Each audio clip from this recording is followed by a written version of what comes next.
and welcome to a special edition of Newsmakers, and it's a big week here at CHCH as Friday marks 70 years since Ken Sobel flipped the switch and put CHCH on the air, and throughout the week here, we'll be looking back with some of our station's biggest personalities and looking ahead to where the future of our station can go. On today's show, we are reflecting on some of the seminal shows that aired on CHCH. We have interviews from people who were there when programs like Hilarious House of Frightenstein, In Session, Comedy Club 54, as well as the pantheon of shows created by Steve Smith and his wife Morg, which of course includes the legendary Red Green. And to help us do that, we have producer Don Jonescu joining us. And Don, you were told to create some content for the 70th anniversary, and you might have went above and beyond that ask there. Well, it didn't seem like it at the time, Louie. I made a list of people and things that I wanted to pursue, and over the last month, I've looked at the amount of content that I have, and it is way too much. That's what we're doing here on the show. We're making sure, like, all your hard work, you and Keith have, of course, Keith have been working really hard putting this together, bringing people into the building. That's really been a rewarding experience. I know throughout the week we're going to get into some individual stories and things like that. Today we're focusing on some of the shows. But for you personally, what was that like, getting to bring people here, see their reactions to being welcomed back, being kind of re-welcomed into the family, it felt like? And that was the key word. When I said to everybody from Paul Hendrick to Dan McLean to Mitch Markowitz, I always said, welcome home. And it's true. And it's an expression I've used a lot and other people are using, but we do stand on the shoulders of all of those folks who came before us. And hopefully the next generation will stand on our shoulders. We'll see. I'm a little creaky. Ty Katz used that line a lot too. We stand on the shoulders of those who came before us. It's been great seeing some of the personalities. We had Connie and Dan behind the desk a couple of weeks ago. That was a lot of fun. We're going to, of course, hear from them throughout the week. But as mentioned, today's show is focusing on past shows here at CHCH. Who are we going to hear from today? Well, today we got Mitch Markowitz, the co-creator with his brother Riff of Hilarious House of Frightenstein. Now, on Morning Live, we've had Mitch on a number of times, and he has told the stories, but when we sat down with him a couple weeks ago, I heard stories that blew my mind and had me screaming in my head, Mitch, why am I only hearing about this for the first time? And I think the answer is, of course, he wanted to save it for the 70th. Yeah, there you go. We also have Triumph guitarist Rick Emmett. All right, well, that was a bit of a personal thing. When I was researching the shows, I came across In Session, and I saw Burton Cummings, Rick Emmett, Bruce Coburn, Ian Thomas, Stevie Ray Vaughan, B.B. King, all these people, and I thought, Rick Emmett. 12-year-old Don, 13-year-old Don was a huge Triumph fan. Wouldn't it be fun to bring him in to get him to talk about it? Why not? And he did. Yeah. When he came in, he definitely had that rock star. He still has that rock star presence about him, the aura around him. He still got the hair. Like you had an album that he signed for you, I believe. Is that correct? Yeah, it was their live album, Stages, and it was a compilation of different shows across a tour. And I had it for him to sign, and he signed it. Thanks for being such a fan, Rick Emmett. And then on the cover, there's a crowd scene where the band is in full lights and you can see the heads of people. And he drew an arrow to one head and said, Don's here. And honestly, that was just... That's awesome. We're also going to hear from homegrown Canadian star, Hamilton's very own SCTV's Dave Thomas. Yeah, Dave Thomas, we've heard from him before on this podcast, but he had so much to share about CHCH. And in this segment today, we're going to talk about Tiny Town Time and Bill Lawrence, arguably one of the all-time greatest shows CHCH ever put together. We'll hear from the minds behind Club 54, and we'll hear from Steve Smith as well. Yeah, and that was another one. Okay, I knew about Smith & Smith with his wife, Morag. I knew about Red Green. Everybody knows Red Green. but I didn't know about the 2 shows in between. And it turns out the Gemini we have sitting on our front table is actually from the Comedy Mill, and we talked briefly about that. Well, let's get started. All right, well, we're going to start with Mitch Markowitz, and he's telling the story of how Frightenstein came to CHCH. The initial meeting didn't go well, and it didn't look like they were going to make a deal until Mitch's brother Riff came up with the clincher. Here we go. What would you say if we could bring in a real big-time Hollywood star? And Sid said, again, like Sid would, he said, like who? And Riff looked up into the sky and like this and was hoping an idea would come down. And he just pulled down like this and said, I don't know, like Vincent Price. And Sid just, his head spun around and said, listen, Randy, if you could get Vincent Price to come to our little station, independent station, in Hamilton, Ontario, I'd sign right now, right here, for 130 hour-long episodes. And Riff goes like this and pulls out a contract and puts it in front of Sid, and he signed it. And that's how it all came to be. Then all we had to do was figure out, how the hell are we going to get Vincent Price? You're doing a horror show. You think there's only one voice I need, and Vincent Price, of course, legendary through the 60s of that spooky read that he has. This is an incredible story. It's truly an amazing story. Of all the older actors who were around in 1971, there was, I think, still Boris Karloff and others, but it was Vincent Price. How do you get Vincent Price? Is he not busy? I mean, the Brady Bunch episode isn't for a couple of years yet, so I guess he had some time. The story is he came down here to CHCH. He came to the studios, Television City down there at Jackson, and shot all those intros in a series of 2 days, I think. It was basically, yeah, it was 2 days. He was working on a film in Italy, or the example they said was, even if you're working on a film in Italy, Vincent, we'll fly you in, pay you. We'll shoot all your segments in 2 days. But the best part of the story is, Mitch says, when Vincent Price walked onto the set, he was genuinely a nice person and appreciative of the crew and the efforts, and loved the idea of the show. Now, there were only 130 hours, but people like Mike Myers, Alice Cooper are on record of saying how much that show influenced them.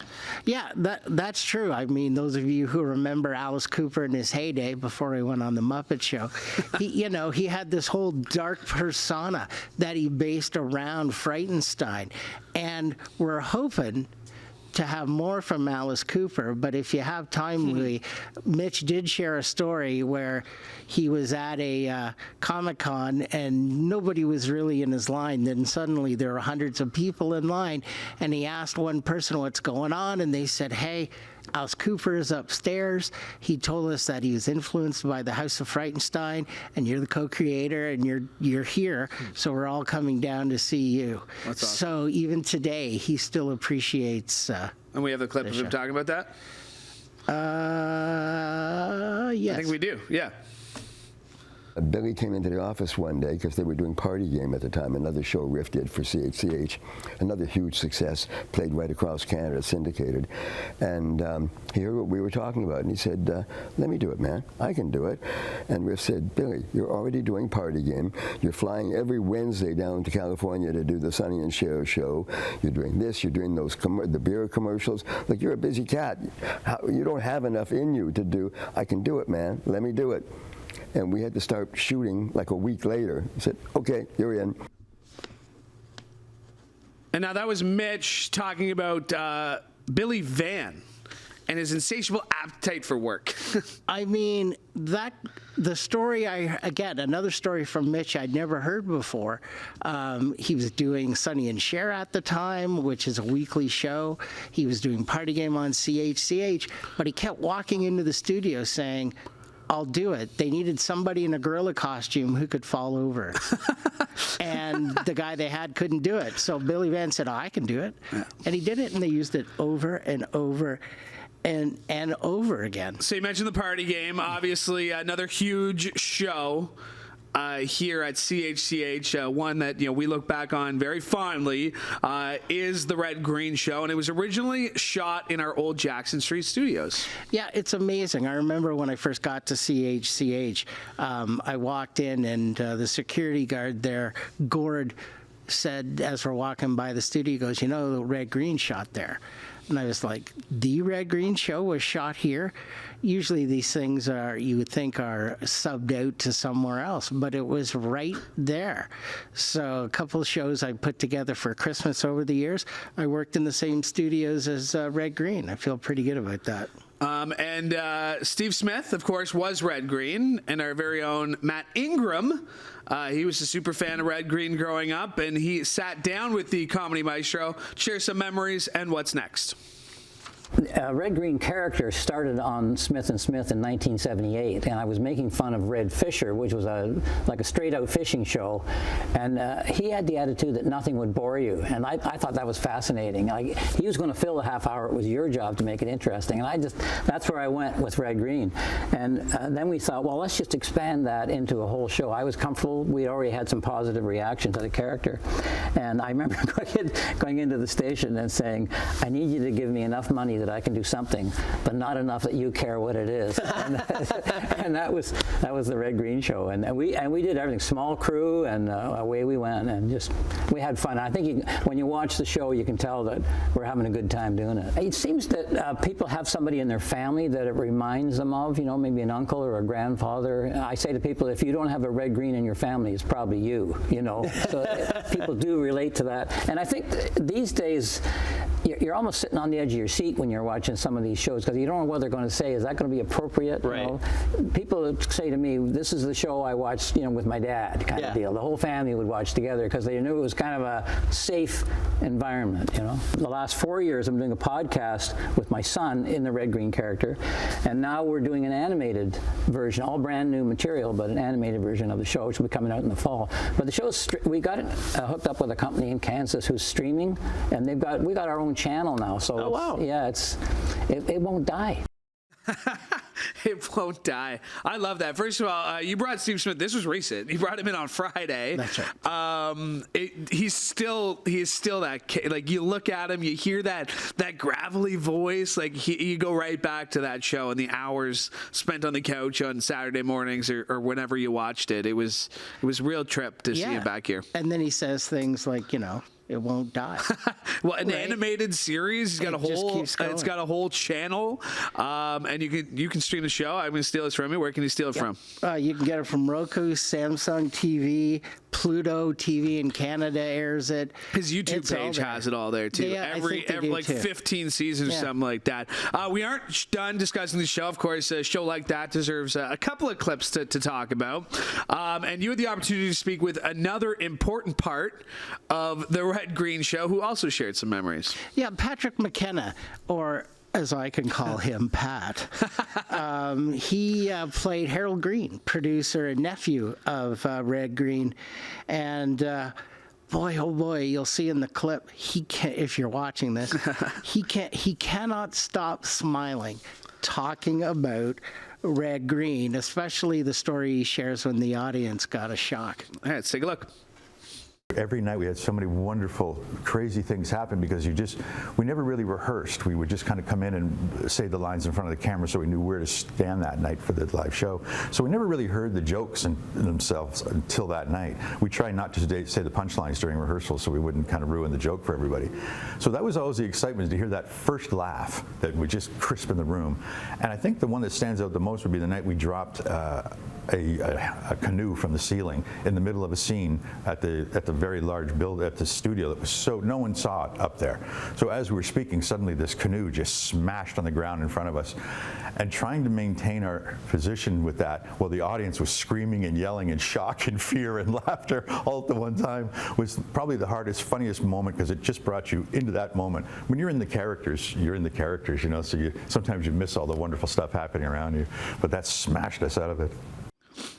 Now, you had Steve Smith, who looked exactly like Red Green, no suspenders, no glasses. That did take me a second to clue in. Of course, you knew Harold, but you didn't have the glasses, didn't have the suspenders. A little bit different looking there. Well, we've all aged, Louie. Well, speak for yourself, Donald. And I think that having a boat crash from the ceiling in the middle of a show probably contributes to that. Yeah. That wasn't the only show that Steve Smith created for CHCH. So again, doing my little research, noodling around on the computer, and I find out that he's done a few other shows. And along with his wife Morag, they did Smith and Smith, which I think was their first show here. It was the two of them, a little monologue, a little sketch. It was really, really, really funny. Then they decided to try something else. They brought their kids in to create Me and Max. And then after that only lasted a season, and then the Comedy Mill. And Steve shares a couple quick stories. All right, let's listen in. I guess it was like the Canadian Sonny and Cher, you know, and what had happened was my wife and I had been an opening act for Al Martino, an old Italian crooner at Hamilton Place here. And we did a Canadian tour with him, and when we got back, my wife decided we should have a television show. So she got a meeting with Frank Denardis, who was the general manager at CH, and he'd been at the Al Martino thing. Oh. And he enjoyed our performance, and he said, somebody's going to put you on television, it might as well be us, and away we went. Somebody's going to put you on television. We played some of the intros. We saw some of the intros at the beginning. Him and his wife Morag really were this like 1-2 comedy punch. He mentioned it there. They were sort of the Sonny and Cher of CHCH at the time, for sure. No, absolutely. It's funny. People remember Smith and Smith, and they love Smith and Smith. But when you say, yeah, boy, and then Red Green, there's always that little bit of a disconnect that they can't quite do. They can't quite make the leap because he was so immersed in that character. We saw the little Gemini that was sitting on the shelf, which is a relic now because they're no longer Geminis, Canadian Screen Awards. And it was the Comedy Mill that won a Gemini. You mentioned that it wasn't the Red Green show for us. It was Comedy Mill. It was Comedy Mill, but that show, again, going back and looking at these old shows, absolutely hysterical. Talking about some of the old shows, one of these shows you can kind of still watch on weekends, when the movies don't quite make it to the 11 o'clock news. That show is Comedy Club at 54, which aired in the 90s as stand-up became more and more accessible, and as mentioned, still airs today. Yeah, it was sort of the Canadian answer to Evening at the Improv, except they didn't want the brick wall that everybody was doing and that you see parodied now. They did it at the actual Club 54 in Burlington. And again, I thought, well, what would Ben Guyatt be doing these days? And he's actually quite busy, but he was able to carve out time along with his partner, Gene, to talk about the genesis of the show and a really, really funny story about Russell Peters, one you wouldn't imagine seeing the career he has now. All right, let's take a look. He was very uptight. He was very nervous, his first TV appearance. And so I introduced him on stage, and when we shot the show, I told the comedians in makeup, look, do 20, 30 minutes tops, but our floor director will give you the wrap it up sign or give you the 5 sign, right? So I'm expecting Russell to do 15, 20 minutes. He goes on stage. I got to use the men's room in the green room. I go into the back. I wasn't even in there 5 minutes, and I hear, well, I think I've had enough of this. And I raced down the corridor, back onto the stage, took the mic, and Russell Peters, everybody, and he left the stage. He did 7 minutes. And what rattled him was his ex-girlfriend was sitting in the front row and just staring at him, giving him the death eye. We've all had those moments there, Don. Absolutely. I think during this podcast. I can attest to that. Yes.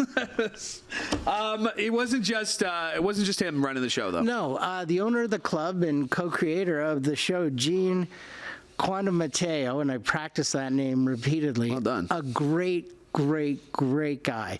Just, accommodated Keith and I and told us some great stories.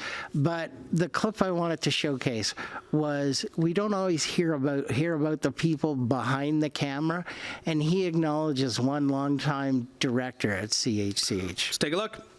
Larry Schnurr, who directed the show, he would pan the audience all the time, like from between jokes and between comics and stuff, do close-ups and just general. And people in the audience were going to see themselves on TV. So but back in those days, of course, Ben mentioned it. Comedy was a lot easier. Comedy at Club 54, of course. We mentioned that. Still airs today. The club is still there. Are they still doing comedy nights? They sure are. They're still doing comedy nights? They sure are. There's still a discotheque, I think, on weekends now? It's got a nice mix of things. That's good. That's good. Yeah, down there in Burlington, of course. Yeah, it's amazing that a club like that has been around for years, 30 years at least, right? Clubs come and go all the time. At least that's what the kids tell me. You mentioned Larry. Larry had a hand in many of the station's biggest shows. Yeah, everybody I spoke to mentioned Larry Schnurr, and even the people around here who have been around for a while talked about how he had a hand in creating the entire vibe in the 80s and the 90s of CHCH, and a lot of these things wouldn't have the staying power. Speaking of the 80s, another big show here on CH, like huge show, like bringing big artists in to be a part of it, was In Session, and that became, like I said, almost a who's who of rock music. Everyone from the late Stevie Ray Vaughan, B.B. King, Bruce Cockburn, Ian Thomas, Burton Cummings, Coburn, excuse me, and Triumph's Rick Emmett appeared on the show. Yeah, again, it was amazing. I'm like, yeah, okay, I knew about Stevie Ray Vaughan and B.B. King, and I'm like, Rick Emmett. And, I said how excited I was. But then Burton Cummings, and he has told us in the past about how nervous he was. But it was absolutely amazing. So how exciting it was for me to have Rick Emmett in the show, who talked about how he was on Once Not Twice, once with Bruce Cockburn, once with Ian Thomas, and there was a definitely different vibe to each. Let's take a look. That series that CHCH did, they had, I think Stevie Ray Vaughan did a show, and did they have B.B. King too? Yes. Yeah. So there were some big names, and I think when I saw that, whoever it was that was pitching, saying, "Hey, why don't you come to Hamilton and do this thing?" I went, "Okay, I'm in," And I think they said to me too, who would you like to work with? And I said, well, I suppose if I pick a Canadian person, it makes it even better for your CanCon, whatever. And they went, yeah. And I went, well, I've always wanted to, get to know Bruce Cockburn. So that was the first one that I did. And the next time when they came back and said, who would you like to work with this time? I go, how about Ian Thomas? In Ian's case, it was more like he wanted to treat the show like we were going to be a garage band, playing, we played a Kinks tune. Ian sang a Led Zeppelin song. I played slide guitar like Jimmy Page, and so it was so much fun. Now, we had Burton Cummings. We had you on to talk about your Burton Cummings interview a few months ago, actually, and he brought it up and, being, a part of that show. And he mentioned the story about being super nervous, like the day of, like in his hotel room, going through in the shower, just singing to make sure he didn't screw it up. Yeah, that's amazing. You never think that at this stage, or even at that stage, a guy like Burton Cummings or Rick Emmett, they would feel some pressure. I mean, they know their craft. They're playing to arenas, not clubs, arenas full of people. What's the big deal? So we've been talking about some of the all-time biggest shows here at CHCH. We mentioned a few of them: the House of Frightenstein, Comedy at Club 54, Red Green Show.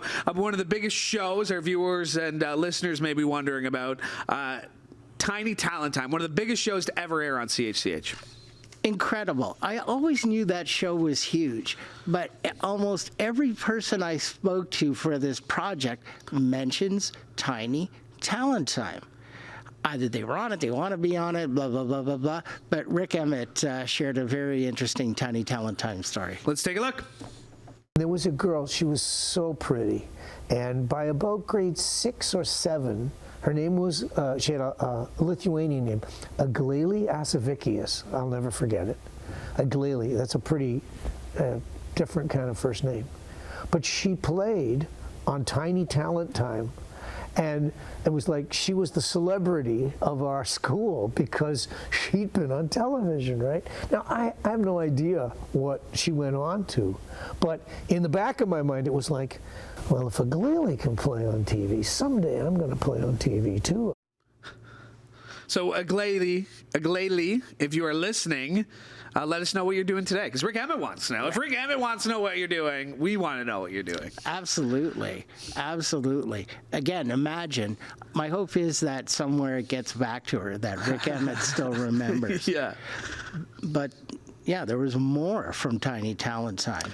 Yeah, memories of people who were viewers but never got on themselves, including someone we've already heard from today, someone who really wanted to be on Tiny Talent Time but never got to do it. Let's take a look and see who that was. Easily, when I was watching CHCH, it would always be Tiny Talent Time. Would probably be my first memory of that. It was definitely CHCH, because I would see the kids would be talking about if they're going to be on Tiny Talent Time. We only had one guy make it on our street, and he was a hero forever. Played the accordion. And today he's a deep sea diver, so I guess it has something to do with chest opening and closing. So, you know, CH is included in his career.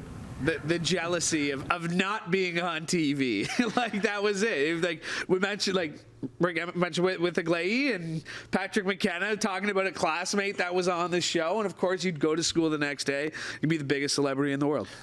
Absolutely. And the other common thread in all of this is that it wasn't just Tiny Talent Time, but it was also its host, Bill Lawrence, who we lost last year. That gentleman is one of the signature faces, I believe, of CHCH over the last 70 years. Everybody knows of him. Everybody raves about him, what a kind and gentle man he was.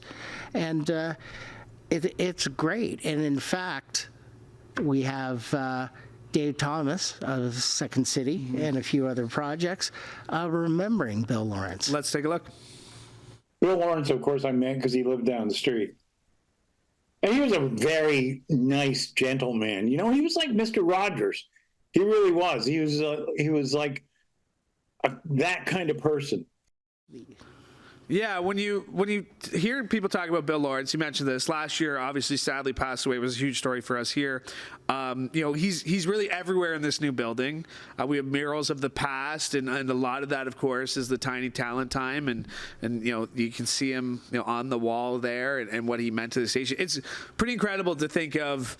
Again, little Danny Thomas growing up next door, looking up to this man, and then going on to have the career that he had. And I think that's Bill Lawrence. I had a chance to meet him a few years ago when CHCH brought back Tiny Talent Time, and he was on the show with the new hosts. And it was really a passing of the baton. He was funny and engaging and 100% supportive. And it was just what a thrill to meet him and to learn still, here we are years later, how much he means to see the CHCH community. Yeah. Hamilton community, of course, Dave Thomas, a big part of that, and very proud of his roots and all the comedy people who have called Hamilton home. You think of all the great names who have grown up here: Marty Short, Eugene Levy, Dave Thomas, right up there, of course. Yep. Who, by the way, let's not forget his brother Ian turned out to be a pretty good musician too. With who? On his own? Yeah, on his own. Okay, all right. I don't know. You always throw a bunch of things at me, Don, that I feel like I should know and then I don't know. I'm a few years younger than you. I know we're celebrating 70 here. Yeah. You might have been here for 68 of those 70 years there, bud. But some days it feels like it, Louie. This is just the tip of the iceberg of what we're getting into this weekend. Yeah, it is. And there's a lot of stuff to go through. Tomorrow we're going to focus on what I labeled our legacy employees. They are the employees that I think our viewers have remembered and still to this day frequently ask about. And I was really excited to get Dan McLean and Connie Smith and Alex Reynolds and Fred Anderton and Paul Hendrick, get them all back. Because again, it is an extended family, and we do stand here because of them. And it is important to know we didn't not choose not to include some people. I will just acknowledge, because we've seen it online already. Every time we post somebody, we hear something. Invitations were extended to everybody who has called CHCH home at one point. So at no point did we ignore, at no point did we here personally say we don't want that person. I think it's fair. Everybody who has called CHCH home has received an invite to be a part of this. Absolutely. And I'm going to flat out name Matt Hayes, the most asked after person here. Matt has respectfully declined, but my hope is, Louie, that after seeing and hearing all this stuff, maybe he has a change of heart. Because viewers and listeners, wouldn't you love to hear from Matt Hayes again? I know he's on the radio, but to have him in the CHCH environs would mean a lot to all of us. Well put. We're working hard.